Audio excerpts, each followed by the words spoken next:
Please welcome the CEO of Women in Product, Elizabeth Ames. Hello, everyone, and welcome to the Women in Product Conference 2021. I'm Elizabeth Ames, CEO of Women in Product, and I'm delighted to welcome you. To start, I want to make sure everyone can participate. So for full accessibility options, including closed captioning, transcripts, and more, please visit the accessibility section in the conference app. We're grateful to Blend for making the event accessible to all. Every year, this conference is created by our amazing community of women in product for our community. So I'd like to thank all of the community members who helped us make this conference possible. From the over 530 people who submitted proposals to speak, to the 124 people who rated and reviewed those submissions, developed the final agenda, and have volunteered to help over the next 3 days. We couldn't do it without you. Our theme this year is Ignite Possibility, and our first speaker has certainly done that. Whitney Wolfe is the founder and CEO of Bumble, the parent company that operates Badoo and Bumble, two of the world's highest grossing dating apps with millions of users worldwide. Bumble has over 600 employees and offices in Austin, London, and Moscow. Whitney launched Bumble in 2014 as the only connection platform where women make the first move and control the interaction. With the addition of Bumble BFF in 2016 and Bumble Biz in 2017, Whitney continues to execute her vision of empowering women to make connections across all areas of their lives. She has twice been named as one of Forbes 30 Under 30, and in January, she led Bumble's IPO as the youngest woman CEO to ever take a company public. Prior to Bumble, Whitney Wolfe co-founded Tinder, where she served as the vice president of marketing. Whitney is joined in conversation with Deb Liu, Women in Product board president and CEO of Ancestry.com. Please join me in welcoming Whitney Wolfe and Deb Liu to our stage. Whitney, welcome, and congratulations on the Bumble IPO in February. So how did it feel to be the youngest woman to take a company public? Oh, thank you. I wasn't really thinking about it in that context, but it felt both exhilarating, terrifying, exhausting, rewarding, and refreshing to make it to that day. We were all really excited.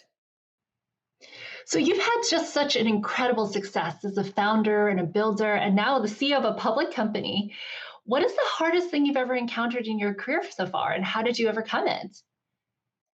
Oh my goodness, I encounter hard things every single day. And I think reframing hard things actually helps you overcome them. So if you can just let yourself know that every day will come with its challenges and every day will come with its hardships, and it's really about navigating them inch by inch and step by step versus these like huge mountains to climb.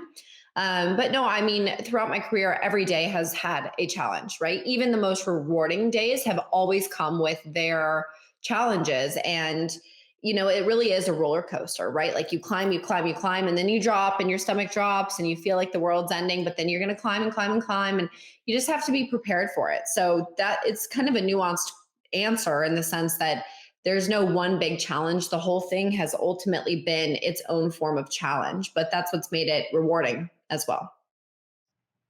Well, you've been such an inspiration, especially to the women and women in product.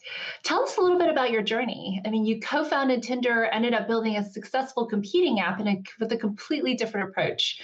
Bumble is really built with women at the center, and you took an existing marketing space and said, we're going to turn it on its head. How did you really get there from where you were before? Yeah, so, I stumbled into product and technology. It certainly, I really credit all the women listening today because you all study this and all of you are so equipped for this. And it's important to remember that I was not equipped. And candidly, I still to this day, even as the CEO of the company, do not understand the complexities of a lot of the different functions of product and engineering. Now I understand, high level, but my journey really has been unconventional in the sense that I stumbled into this tech incubator with the hopes of having some type of an impact from a marketing and branding standpoint. And I really admire the women that have been bold enough and brave enough to actually go and study technology, product engineering, data, to learn the inner workings of this, because people like me wouldn't be able to be here today without women in product. And so I think, my story is very unique, but I will say that it's women in product, women in STEM that really make companies like Bumble possible. And my story is also very indicative of the problem that exists in society. I didn't study these particular fields, not because I'm not passionate about them, not because they're not super interesting to me, but because I was never encouraged to do so. So, starting at a very young age, nobody in junior high or high school, professor or otherwise, was like, hey, you're pretty data driven. You should go into, technology, or you should study engineering, or you should study product. Nobody ever gave me that direction. And I don't think I ever felt empowered to go and learn, because it wasn't what I was, quote unquote, supposed to do.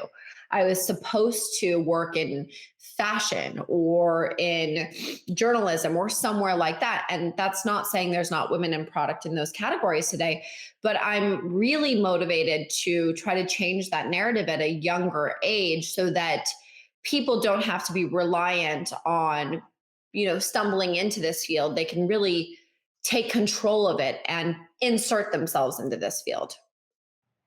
Absolutely. Well, there's been a lot of focus about getting more women in tech. So related to that, we're seeing more women startup founders and women leaders, but progress has been really slow. If of VC money, less than 10% go to, women in particular, and even mixed teams, it's less than 20%. What do you think is the key to increasing women in these leadership positions as founders or executives and women leaders? Yeah, well, I think it's not one simple answer. Obviously, we have a long way to go with education. I think all of this starts with education and the framing of what is perceived as acceptable for women or encouraging for women. So role models are important, which I've been speaking to this a little bit, but not bringing down these women that have made it, right, and encouraging them to keep going and to learn from their mistakes and to improve and to get better versus just deleting them off the map. And then secondarily, really empowering leadership to promote women through their fields. And if women don't feel that they have that advocacy, to really make sure that, just like you've got all these tech conferences for men, just like women in product, to have these networks and to have these resources to plug into opportunities. And this is what we've been so focused on at Bumble, is how can we build a platform where women can find advocates for themselves and be advocates for others, right? We launched Bumble Biz, which was really with a focus of putting women on the map for their skill sets and helping them find mentors or networking opportunities where otherwise they're really kind of male dominated, these networking opportunities. So I think it's a mix, to summarize, a mix of education, networking resources and support, and then also really just making sure that DEI is a focus inside of these businesses, and that has to start at the top. Yeah, I mean, I totally agree. As you talk about kind of biz and connecting people with mentors, so many women don't succeed without the support of mentors, allies, and sponsors. And I'm sure that those folks played a role in your journey. Can you share a little bit about how they did, and what you're doing to pay it forward?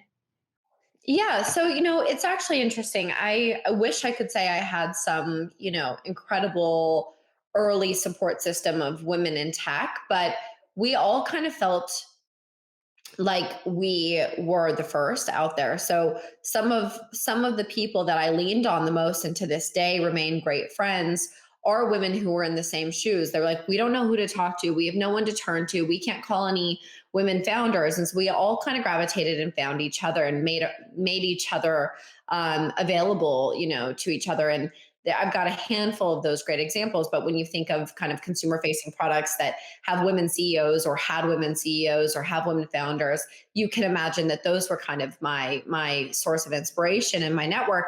So I think you have to kind of look around you, and instead of feeling, I think there's this like intrinsic reaction to feel threatened by other women because we've all been told there's only one seat, but really help pull women up with you along the way, right? If you see someone doing something great or see someone struggling, like include them, bring them on the journey with you. And I think that's the best way we can mentor each other, is to put out a hand as women and say, hey, let's not go by ourselves, let's go together, and we're stronger together. And so, looking for those people along your journey, whether it's a coworker or a colleague or even someone working at another company that you admire, reaching out to them and getting on Bumble BFF. Like Bumble BFF was quite literally built from a product and engineering standpoint for this exact thing, to find community, to find people going through the same problem. So if you're feeling isolated or alienated in your job, get on Bumble BFF. Look for other women that have the same background as you in terms of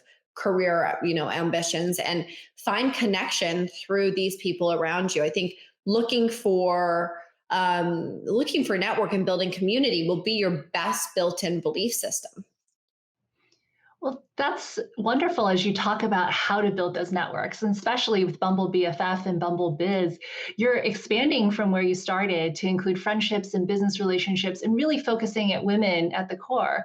What kind of brought you to these ideas, and what actually inspired you to actually turn all of these things on its head and really focus on women as the core? Yeah, no, it's a great question. So actually the interesting backstory on Bumble is that I originally wanted nothing to do with the dating app world. When I had left Tinder, I wanted to go do something totally different, not in any derogatory sense towards Tinder, just in the sense that I had identified some things in society and in technology that I wanted to go change. And namely, I wanted to create a kinder, more respectful, more inclusive, and more accountable social network that would exchange positivity and compliments amongst its users versus negativity, and fuel this kind of toxic behavior that was taking place online, and predominantly with young women. So when I thought about it, the bullying and the negativity that is exposing young women at such an alarming rate online was something I was very passionate about changing. And so as I started to really frame that idea and think through that context, my former business partner and investor from my early days, and technology partner, he really actually said, listen, your passion and your purpose here is really interesting, but have you ever thought about maybe doing this from the lens of dating? And that led to a much bigger story of the beginning of Bumble. But, my intention from day one was always, how do we help women find productive, confident, caring, loving, supportive community, not negative, nasty, hurtful community? And so this vision of something like Bumble BFF and Biz was kind of inherently written already. It just hadn't been formulated. And so I think there was always a deep-rooted desire to help women find community, to build healthy friendships, to find support along their journey. For example, this morning my toddler was, having a rough morning and was kind of acting out. And I wish, I had the answers. And so taking to Bumble BFF to say, who else is going through this? All of us go through these different struggles on our journey, whether that's with your career or your friendships or your love lives. And that was always the driving force of Bumble, is how do we build healthy, equitable, empowered communities? I love that. I love how Bumble BFF and Bumble Biz is bringing you full circle from where you wanted to start to where you are today. For those of you who don't know Bumble, and it's a very popular app, it's really turned dating on its head, which is it requires, especially in opposite sex relationships and matches, women to make the first move, shifting the traditional power dynamics and encouraging women to take control from the start. As you think about each of these products, both Core Bumble and Bumble BFF and Bumble Biz, how did you think about things about how you made decisions on how the product works, but also how safety and behavior online really challenges so many women today? Yeah, absolutely. So this is where the product and technology becomes so incredibly important. And candidly, it starts with the product design, right? The wireframing and the actual kind of use case and how the user or the customer engages with your product. So we've always worked backwards from the problem. So when we started thinking about dating and where Bumble really came to life, I was saying, if you look at the dating landscape in the real world and online, there's this expectation that men are supposed to go first. And again, this is for a heterosexual situation. We're very inclusive for LGBTQ, and we're definitely making improvements there. We have a huge opportunity to evolve and to be better there. And we're definitely making that a priority. But as it went in 2014, I thought, why are women constantly being catcalled, both digitally and physically? And when they don't respond to that catcall because it feels threatening or dangerous, why does that other side of the catcall then attack them verbally or otherwise, right? Like, where is this aggression coming from? And if you really you break that apart, it really comes to this root of rejection, right? If you tell the heterosexual male they always have to approach and go first, you really set them up for aggression, which then can, lead to obsession, aggression, toxicity, abuse. And so it was really reverse engineering that problem, right? So what's the solution? Boom, stop it in its tracks. Women make the first move. Women have to speak first. So that's the framework. Now, the 24-hour rule, right? On Bumble dating, there's 24 hours to make a move or to respond. Well, that was really reverse engineering this problem of these stagnant matches, right? You accumulate all these matches and then essentially nothing ever happens. No one ever talks. So boom, that's another problem. How do we reverse engineer that? And so this is the power of product and tech, is that you can literally just problem solve all day long. Like, what's a problem and what's the technological solution, right? You can rewrite the rules. You can rewrite human behavior through technology and product. Now, it's important to note that this has been happening for years, but only to propel behavior, right? And so what Bumble did that was interesting was we came in and we said, we don't have to perpetuate bad behavior. We can stop it and send it on a different course and change the direction of it. And so that's really been the intention. And so with Bumble BFF, instead of just creating an online community where people can physically comment on each other and say mean things, let's build this product that is rooted in kindness, where there's affirmations in the way you read the product narrative, and the way you interact with the product can be empowering and inclusive and kind. So that's really always been the emphasis here, is how do you use product and tech for good to engineer safety, accountability. And if you look at all the safety features we've built over the years, we've been a total leader in safety. We've built the private detector to detect lewd images. Then we went and advocated for that in legislation, and constantly putting parameters in place, like banning body shaming and any form of negativity surrounding someone's physical appearance or ability. This is just something we won't tolerate. And so when you measure us against the other social networks, this is a first. No one ever drew a line in the sand on bad behavior, and we have, and we will continue to. I love how you're taking the idea of actually turning these problems into solutions and solutions into possibilities. It's such a creative way to actually say, hey, what are the problems we've seen on other apps, and how do we actually solve them through positivity and through interrupting some of these behaviors? As you kind of look forward, you talked about kind of younger women and encountering some of these challenges. What do you see for where you think you can take Bumble in the future? Yeah, so we really believe that we have the power to grow into these different life cycles of a woman's journey. So as she finds love on Bumble, and then she starts to navigate, what happens next? We're hearing of Bumble babies every day. We're hearing of all the amazing success stories that follow that connection. So how can we grow and build our product into those categories and touch these different life stages? And then, on the flip side of that, we're hearing of women in their 30s, 40s, 50s, 60s, 70s, 80s, and so on, that are joining Bumble post-divorce or post-losing a spouse or post a breakup. And so how can we be there for them? And then really looking at what we call phygital intersection of physical and digital. How can we, really be there in the physical world? So we have these Bumble hives that are popping up, Bumble coffee shops. How can we roll out, we're working on a retail store with merchandise that can be there for you in these different, parts of your relationship journeys. And so it's really just about being there through the woman's entire life cycle and being that platform and that brand that she can trust and respect, and that will have her back and be that big sister she needs, looking out for her. Well, I can't wait for the launch of Bumble Babies.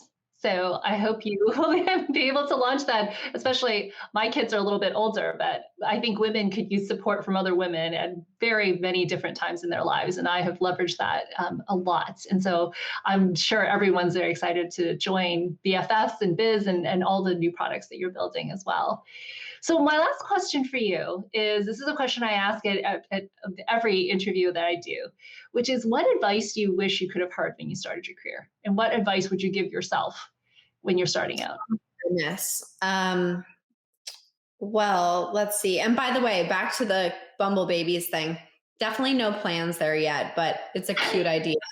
There are some great apps out there right now that are very focused on connecting moms to mom. Great app, Peanut. But Bumble certainly can be there through the entire woman's journey. And we're really excited. I think the next 5 years will have a lot surrounding like that success life cycle, right? The babies, the marriage, the fertility, all of that. Like, there is an opportunity for Bumble there. And that's a fun product, product experiment for our teams to start working through and thinking through. But, the best advice I could have given myself is, you will be underestimated and you will be judged. So just believe in yourself and stay strong and stay true to your goals, your vision, your motivation, and that take it day by day, right? Like, you cannot just look at your career or your dreams as this long journey. Like, day by day will get you through it.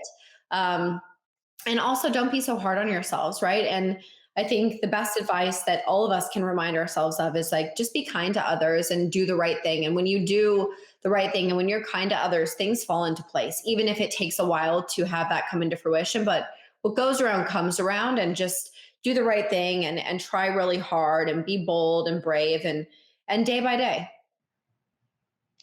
Thank you so much for that wonderful advice. I think so many women would resonate with that advice, whether they're starting their career or whether they're further in their career. I think that, really taking it day by day, but also, not allowing yourself to be underestimated. Thank you so much, Whitney, for your time. I am sure the women in the audience learned a ton, and I appreciate you spending the time.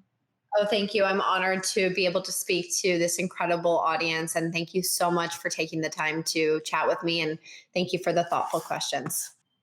Thank you. Thank you, Whitney and Deb. It is unbelievably inspiring to see two such accomplished women who continue to advocate for other women and ignite possibilities to do things differently every day.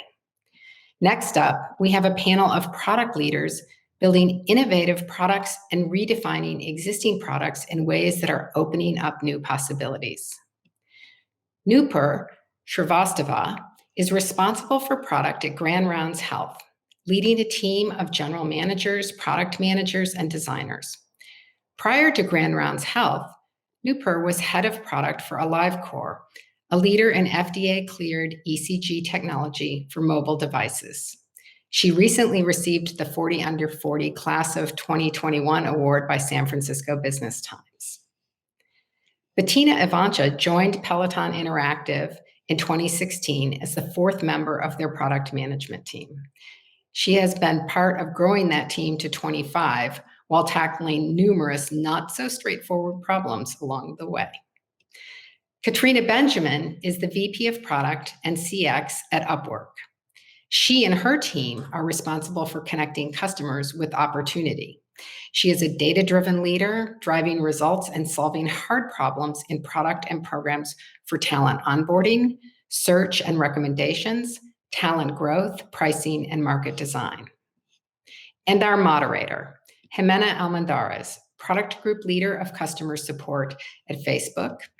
Prior to Facebook, Jimena was the VP of Global Expansion at Intuit and CEO and President of Intuit Payments, Inc. She was recently recognized as part of the 2020 Fast Company Queer 50 and the 2019 Latino Leadership Award by the Silicon Valley Business Journal. And now I'll hand it over to Jimena. Hello, everyone. I'm so excited to be here surrounded by three amazing women, Nupur, Bettina, and Katrina, that actually represent some of the industries that have changed the most in just the past year and a half. We have fitness and healthcare and remote work. And we would just love to learn from you and see that since COVID happened, what are perhaps some of the changes that you have seen in the industry? Did you just think about those trends that just accelerated over time? Or did you actually find new market opportunities right after COVID? Let's start with Nupur. Awesome. So COVID was super interesting for the healthcare industry, and I think it probably accelerated us at least 10 years into the future. And specifically what I mean is the adoption of telemedicine was just incredible. So before the pandemic, only 11% of members were interested in telemedicine. And now survey results show that that is becoming north of 75%. So just the adoption we have seen in people being more open to seeing the doctor virtually, to doing things like virtual visits, has been astronomical. And similarly, we've seen similar trends and changes in the provider community, just embracing technology more and embracing the notion of virtual visits more, which has been obviously a huge opportunity for digital health. And Katrina, how was it in, Yeah, similar to Nupur, I would say we saw an acceleration of some trends that were already underway in terms of the digitization of work and the willingness to work with remote freelancers for staffing challenges. In-person office culture has always been the biggest hurdle we've faced for people using our platform consistently and breaking into different types of roles, hiring all of those types of roles across the business online. And so we've seen a huge acceleration in the willingness by companies to change their mindsets from people working in a certain location to really how people work, and Upwork being at the forefront of enabling that by enabling that remote hiring around the globe.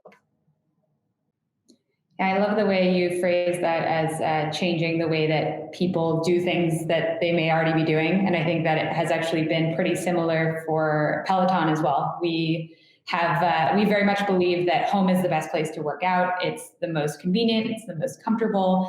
And COVID has been an opportunity for more people to try that out, to see how it can also be engaging and motivating and social. And it's just been, again, just an accelerant of some of the adoption trends that we've been seeing over the past few years as people try Peloton out. Mm-hmm. And as product leaders, what I find fascinating is that COVID starts and you start seeing more people flowing into your products.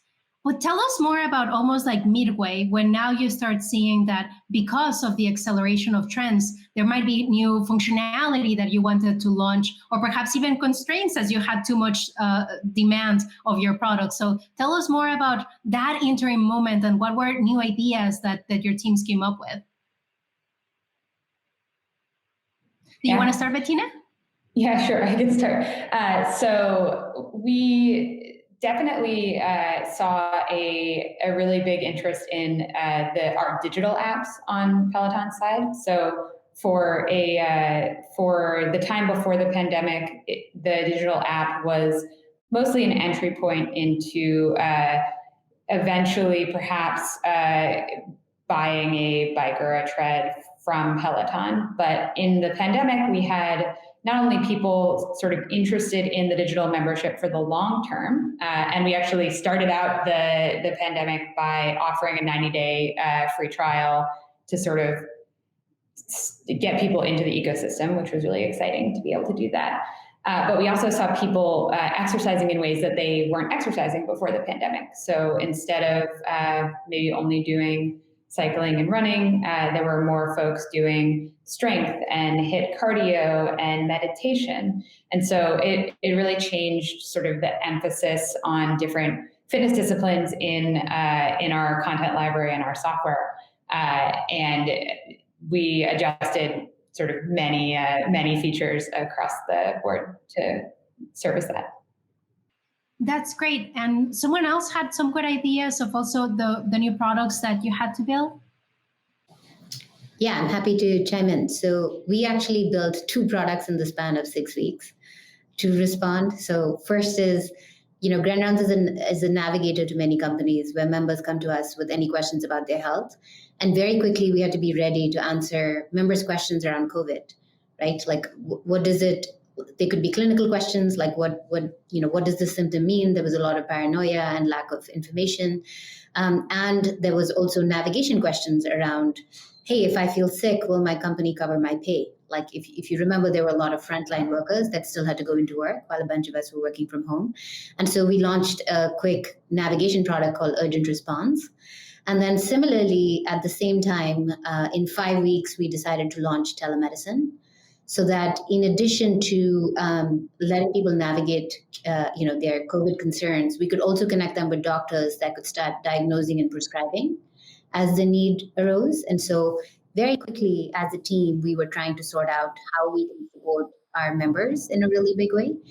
And then subsequently, a couple of months later, we actually decided to merge with a leader in virtual care called Doctor on Demand. And so Grand Rounds went through a merger with another virtual care company, because one of the things we realized is behaviors were changing quite a bit, where members were getting more open, not just in getting their transactional healthcare needs met by doctors, but also looking for things like virtual primary care.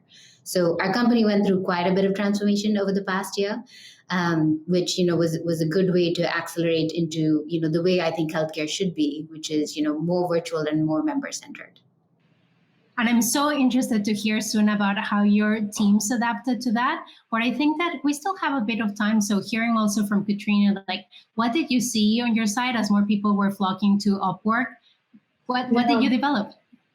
So Nuber was talking about people's physical health. Bettina is talking about your physical health. For us, it was the financial health. We saw that the COVID lockdowns around the world were really threatening the financial security of both individual workers and freelancers and independent talent, or people who previously were not independent, as well as businesses who had to adapt and learn in new ways and go online and sell products in different places than they had previously anticipated. And so we really felt like as a company and as a team, we had to increase the speed of innovation and deliver the tools and technology that really are going to enable people to access those economic opportunities.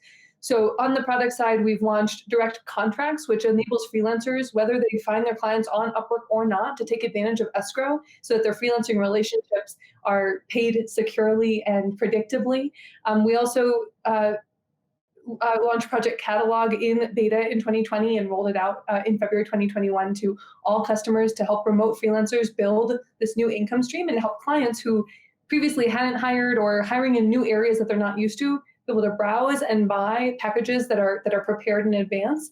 And there's a whole slew of kind of smaller things and bigger things that go along with that. But we really felt like innovation, we had a responsibility and an opportunity to innovate to meet people's financial needs. And we were really excited to be able to do that as we saw record numbers of talent turning to Upwork and deciding to work independently, as well as businesses just shifting their focuses. And the way that we were able to enable our customers to adapt flexibly, I think, is a really big part of the future as well. And what I find so fascinating is that all of your industries were changed so much from one day to the other. And you're talking about all of the new demand and new things that you came up with. But ultimately, one day you couldn't stop going and meet with your teams. And so you needed to organize how to keep people engaged. And then for all of you, talked about there were new things that the team started doing. So tell us more about the how. We talked about the functionality, but tell us more about your teams per se. Why don't we start with Katrina? Yeah, so it's everything from the little things, like, do we have one-on-ones once a week for an hour, or is it 2 times a week for half an hour because we want to stay connected? It's also about qualitative check-ins, making the time. When you're in an office, you often will just talk about how your weekend was and what's going on in your life. And if you don't do that in a remote setting, if you don't try, if you don't take the time for that, you're not going to do that. And so there are a lot of little changes in terms of how we interact, what kinds of, we have my team, I have qualitative one-on-ones where we just talk about how we're doing. And then we have quantitative or tactical one-on-ones, I call them, for kind of the day-to-day.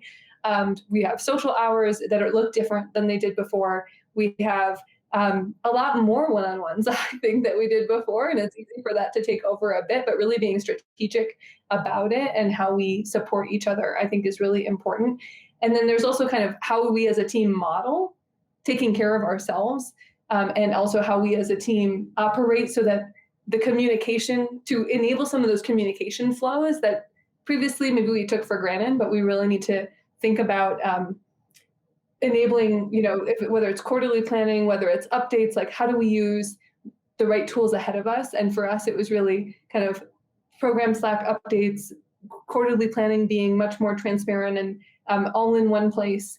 Those are changes that were really, really good for the company. And I think we're really precipitated by the fact that we don't have as many touch points with each other, and we need to create just predictable methods and predictable places for people to go and predictable ways that where people know they're going to be taken care of or they're going to be able to socialize. And so really giving people kind of visibility, transparency, and control over those things, I think was a really big piece of how we adapted as a team. And Nupur and Bettina, like for some of your areas, I could imagine that, say, Bettina, when you're thinking about, oh man, more people need to do HIT programs, like what are the new classes that we will offer, or even how do we set up the studio? I guess before you would do a lot of innovation in the studio itself and a lot of whiteboarding, or Nupur yourself, as you were building this virtual team to now create this partnership. Like there's a lot of new things that had to happen. And before it would have been so easy for us to think like war room situation and all the team comes together. How did you make that work, innovative work, actually happen between teams? Yeah, I can start here. So I think that it definitely was the sort of brainstorming was a challenge. We definitely learned to use different kinds of tools to brainstorm together online and give ourselves more time and space, even virtually, to do that. I think the other thing that has been really interesting is that it's very much in Peloton's DNA and the product team's DNA to talk to members and to try things, try hardware, right? And so making sure that we were able to get that kind of feedback to see folks use prototypes and talk to them about it and understand what's working and what's not. We used a lot of sort of Zoom setup rigs and mailed a lot of prototypes around. And so it's been interesting to watch how innovative the team has gotten as we sort of are still pointed towards that North Star of member first. We need to test and learn. How does that work in an environment where you can't be together in the same space? One thing that I will say that was really different, normally the product team will do lots of bottoms-up brainstorming, user studies, just a lot to generate ideas. But honestly, the feeling I got is there was so much panic when the pandemic hit, and we knew we needed to move super fast for our patients. So on some level, we actually made really quick product calls from a top-down perspective, just to get the team to move faster. And the team actually appreciated that because everyone was going through so much personally at home. You know, some people had family members that had COVID. So we just recognized that at this moment, it's probably the most directive we've ever been, where we were like, we need to launch telemedicine. It's 5 weeks. This is basically what it looks like. Let's go. And so on some level, we actually didn't leave a lot of room for bottoms-up innovation because speed was of the essence. Not something we typically do, but something that I think was necessary given the time. And that makes me think of course, I want to ask you about how do you see things evolving in the future, but then we talked a little bit also about the excitement of the change. I was thinking when, Bettina, you were talking about Peloton, the word was like scrappy. We all have had to like set up our homes like offices. And then Nupur, you were talking about the importance of the work. But then also we had been talking about we all have had to balance our personal and professional lives where we might have even had to take care of our families, people that get sick. So would you mind going a little bit more towards how did it feel for you as leaders where on the one hand, you're in the middle, if this were a movie, you're the protagonist where things are happening and you need to act.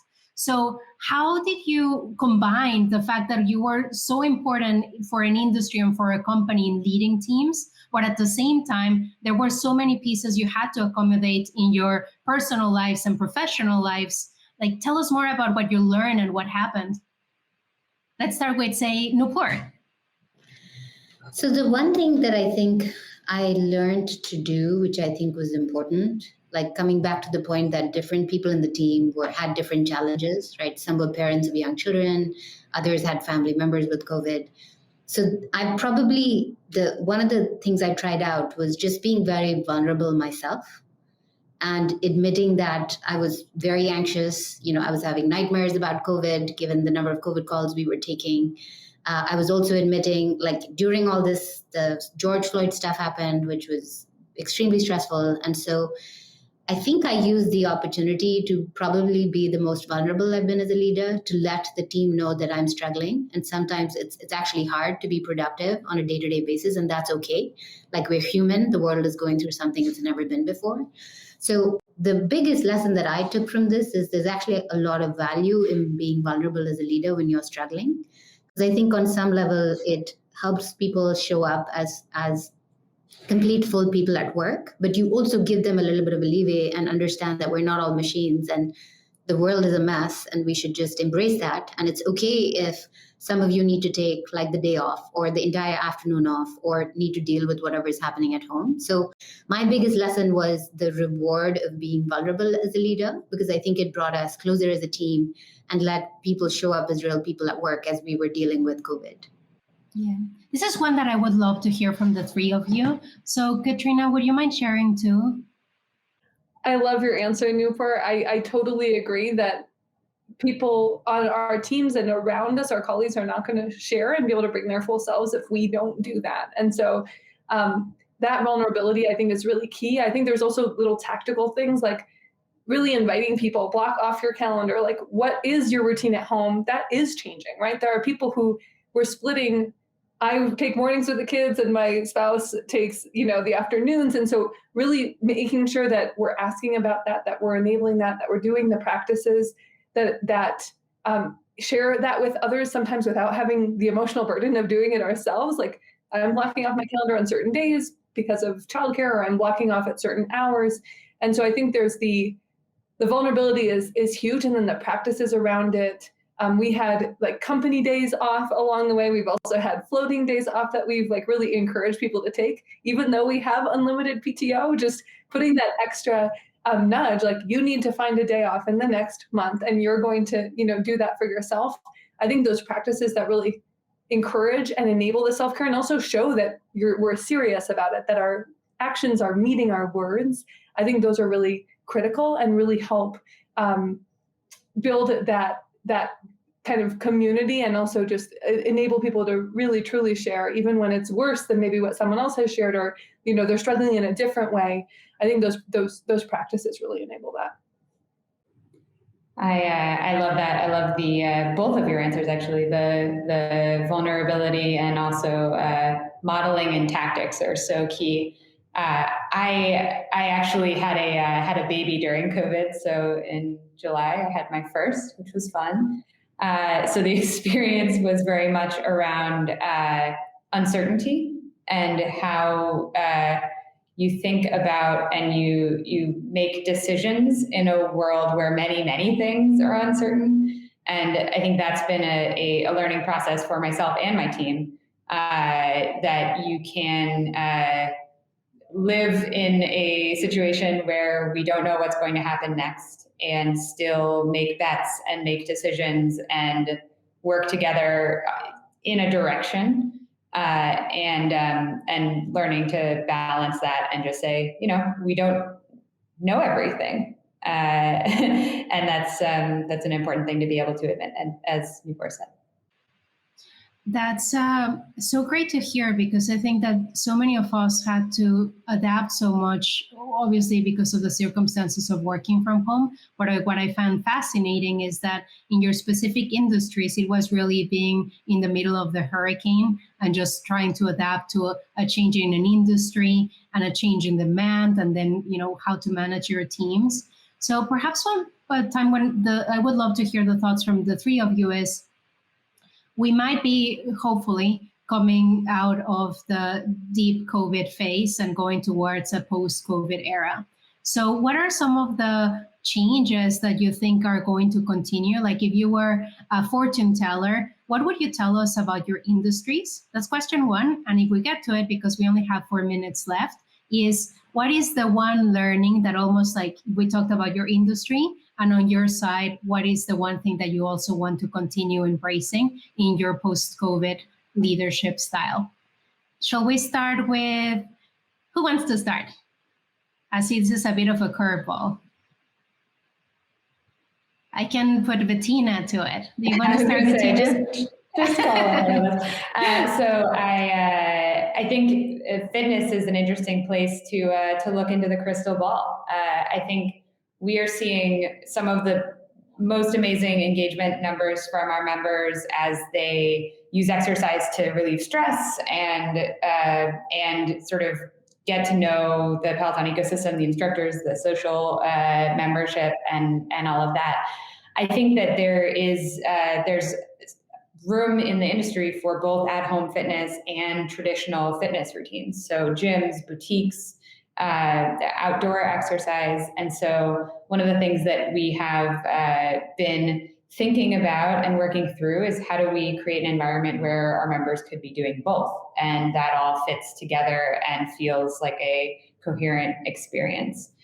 And then we're also really focusing on continuing to sort of double down on home exercise, right? How do we bring the best things from in-person boutique home, make them feel natural, social, engaging? One of the things that we launched during the pandemic was a feature called Sessions that allows you to sort of create that boutique studio room where you can work out with your good friends or family or colleagues or whatever, and it feels competitive and social and exciting. And so, it's been about assuming that we do live in a world in the future where both things exist.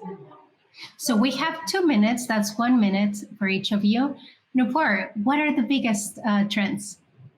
So I think there's actually going to be a difference in rural and urban parts of the country. So we've been doing a lot of research, and I think the urban part of the US is going to adopt telemedicine even more than before, because you're tech savvy, you enjoy the convenience, you understand, you have access to good technology, and you've likely had access to good quality healthcare. But I still think there's more work to do to bring rural parts of the country into telemedicine, such that they can trust the doctor, the tech stuff is figured out. There's more comfort and trust in the system in general, just with inequalities and what have you. So urban will continue. I think telemedicine is gung-ho, and I think rural parts of the country, there's still more work we need to do as an industry to bring rural parts of this country along in a big way with telemedicine. Great. And Katrina, remote work in a minute. Yeah, so for remote work, we definitely think that the changes we're seeing clients adopt when they hire and use a hybrid workforce to get work done instead of just an in-person workforce, we think those changes are permanent. We're hearing that from our customers, and we also expect to see more younger generations in particular, but workers around the world work independently and embrace freelancing as a career and as a way to kind of control their own destiny. So we're really excited about that. I think for me personally, we'd closed our offices. So Upwork had offices in a couple places, and we closed them and are continuing to work remotely, which really so much of our workforce is around the world and global that it really equalizes the playing field. And so the practices we've adopted around really staying connected, around caring for each other, around getting to know each other and trust each other as a team are here to stay. And I'm really excited to be able to continue to connect with my team in that way. And we are out of time. This was fantastic. Thank you, ladies, so much for being an amazing panel. I learned so much from you, and I cannot wait to meet you face to face. Thank you. Thank you. Thank you all.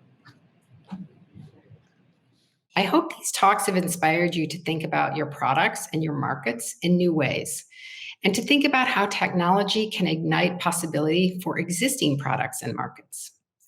I'd like to thank all of our speakers this morning. It's an honor and a privilege to have them here.